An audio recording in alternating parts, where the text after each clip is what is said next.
तो नमस्कार दोस्तों, एक बार फिर से हम आपके लिए लेके हाजिर हैं स्पार्क स्टडी पॉइंट पे हिस्ट्री के महत्वपूर्ण प्रश्न। ये सभी प्रश्न 2021 बोर्ड परीक्षा के लिए बहुत ही महत्वपूर्ण है।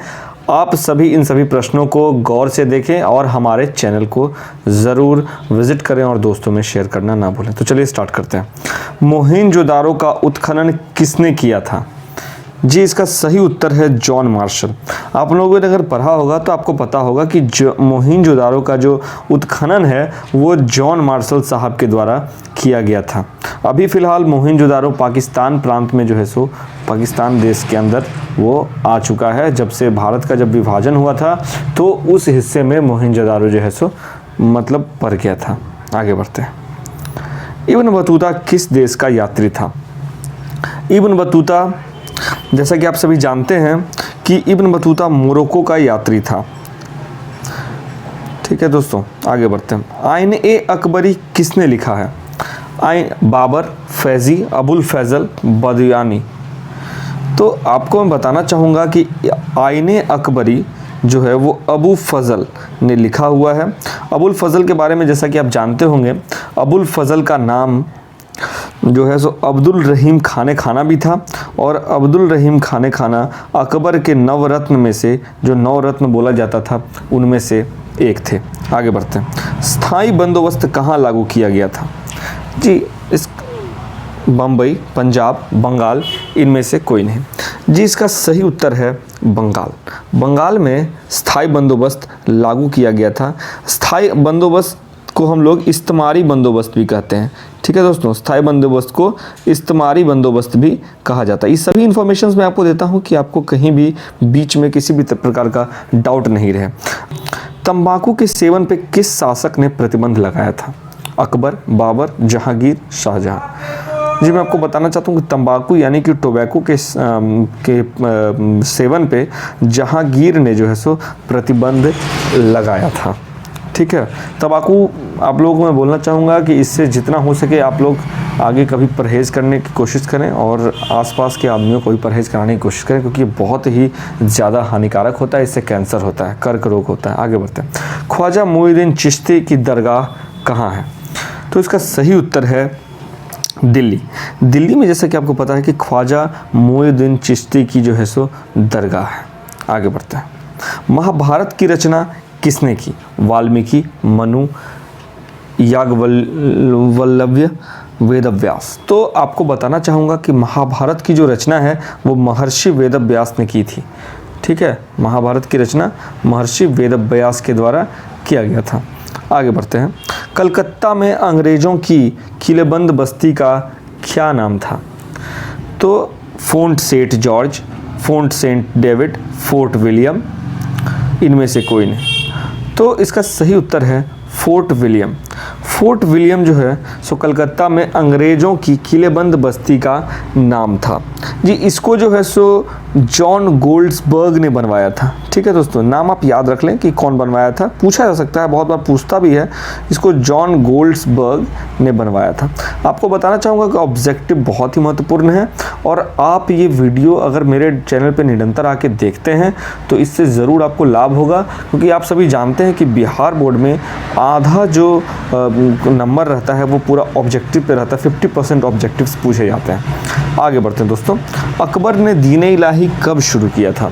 1562, 1564, 1579, 1582। इसका सही उत्तर है 1582। अकबर ने दीन इलाही 1582 में शुरू की थी। आगे बढ़ते हैं। भारत आने वाला प्रथम यूरोपियन कौन था? यूरोप से आने वाला प्रथम यूरोपियन बोल रहा है जो कि भारत आया था, वो कौन था? तो इसका मैं बताना चाहूँगा कि वो पुर्तगाली था। उसका नाम था क्या? Vasco da Gama. ठीक है दोस्तों, उसका नाम वास्को डिगामा था। पहला यूरोपियन वही था जो भारत में आया था। और आगे बढ़ते हैं। हरिहर एवं बुक्का किस वंश के शासक थे? तो संगम वंश, सालुब वंश, तुलुब वंश, अड़ावीडु वंश। इसका सही उत्तर है संगम वंश। हरिहर एवं बुक्का जो थे वो संगम वंश के शासक थे। इसको हम लोग विजयनगर साम्राज्य से भी जोड़ के देख सकते हैं कि वो लोग विजयनगर साम्राज्य जो कि आप लोग ने पढ़ा होगा, ठीक है, तो वो लोग वहीं के शासक थे। आगे बढ़ते हैं। भारतीय संविधान कब लागू हुआ? 26 नवंबर 1949, 24 नवंबर 1950, 26 नवंबर 1950, 26 जनवरी 1950।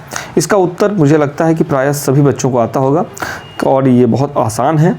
भारत का संविधान 26 जनवरी 1950 को लागू हुआ था, यानी कि जिस दिन हम लोग गणतंत्र दिवस मनाते हैं उसी दिन जो है सो भारत का संविधान लागू हुआ था। 26 जनवरी 1950 इसका सही उत्तर है। आगे बढ़ते हैं।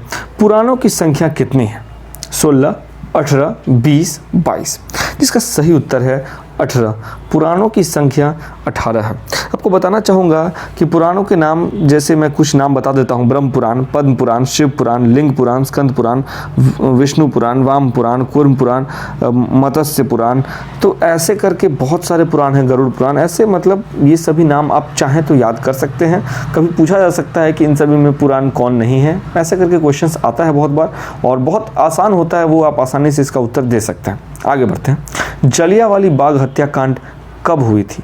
तो मैं आपको उसके लिए आपको मैं बताना चाहूँगा कि जलियांवाला बाग हत्याकांड, जैसे कि आप सभी जानते हैं कि वो 13 अप्रैल 1919 ईस्वी को जो है सो जलियांवाला बाग हत्याकांड हुआ था, जिसमें कि आप लोगों ने जनरल डायर का नाम सुना होगा।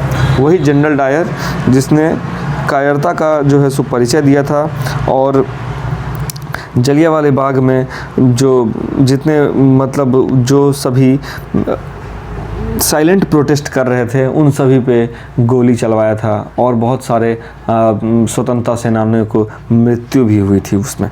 आगे बढ़ते हैं। ताजमहल का निर्माण किसने करवाया था? तो आपको बता दूं, आप सभी जानते हैं, ये बहुत आसान क्वेश्चन है। ताजमहल का निर्माण शाहजहां ने करवाया था। उन्होंने ये ताजमहल का निर्माण अपनी बेगम मुमताज महल के याद में करवाया था। आगे बढ़ते हैं दोस्तों। वास्को डी गामा भारत कब आया? देखिए पिछले बार वाला भी क्वेश्चन था पुर्तगाल से रिलेटेड, तो उसमें मैंने बोला था वास्को डी गामा भारत आया था। वही पहला आदमी था यूरोप का जिसने कि भारत की खोज की थी। तो वास्को डी गामा भारत 1498 ईस्वी में आया था। इसको आप याद कर लें, ये पुर्तगाल का था और ये 1498 ईस्वी में भारत आया था। बता दूं मैं आपको कि भारत आने के बाद, वास्को डी गामा के भारत आने के बाद भारत में व्यापार के नए नए साधन जो है सो खुल गए और उसके बाद आपको भारत से मसाले की व्यापार और तरह तरह के व्यापार जो है सो होना स्टार्ट हो गया। आगे बढ़ते हैं। रैयतवारी व्यवस्था सर्वप्रथम कहाँ लागू की गई? तो रैयतवारी व्यवस्था सर्वप्रथम जो है सो मद्रास में लागू की गई थी। इसका सही ऑप्शन हो जाएगा सी, मद्रास। आगे बढ़ते हैं। महाभारत का युद्ध कितने दिनों तक चला? ठीक है दोस्तों, 15, 16, 17, 18। इसका सही उत्तर है आपको डी, 18। महाभारत का युद्ध पूरा 18 दिन चला था। आगे बढ़ते हैं। जय हिंद का नारा किसने दिया था? भगत सिंह, चंद्रशेखर आज़ाद, जवाहरलाल नेहरू, सुभाष चंद्र बोस। इसका सही ऑप्शन हो जाएगा डी, सुभाष चंद्र बोस। तो जय हिंद का नारा जो है वो सुभाष चंद्र बोस के द्वारा दिया गया था। आगे बढ़ते हैं। रामानंद के शिष्य कौन थे?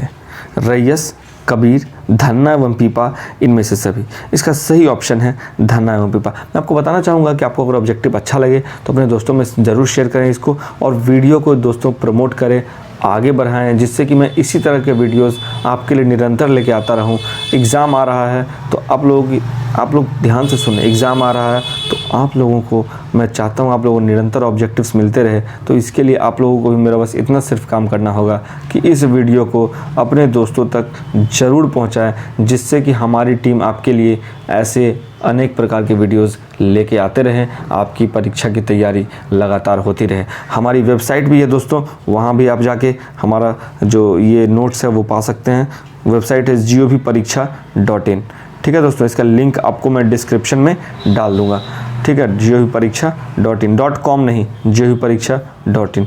वहाँ पे आप जाइए, वहाँ पे आपको सभी नोट्स, सभी प्रकार के मटेरियल्स अवेलेबल हो जाएंगे, प्रीवियस ईयर क्वेश्चन पेपर और आप जाके वहाँ पे क्विज़ेस भी दे सकते हैं। तो अभी तक के लिए इतना ही। जय हिंद, वंदे मातरम, जय बिहार। अगले के अंक के वीडियो में मैं 2 और अंक में इस वीडियो को पूरा ख़त्म करूँगा। टोटल 60 ऑब्जेक्टिव्स हैं और ऐसे ऐसे मैं निरंतर ऑब्जेक्टिव्स लेके आता रहूँगा। आपसे अगर वीडियो को पूरा देखा करें और ध्यान से देखें, क्योंकि मैं बहुत सारे ऐसे महत्वपूर्ण बात है जो कि मैं वीडियो के बीच में बताता हूँ। तो तब तक के लिए जय हिंद, वंदे मातरम, जय बिहार।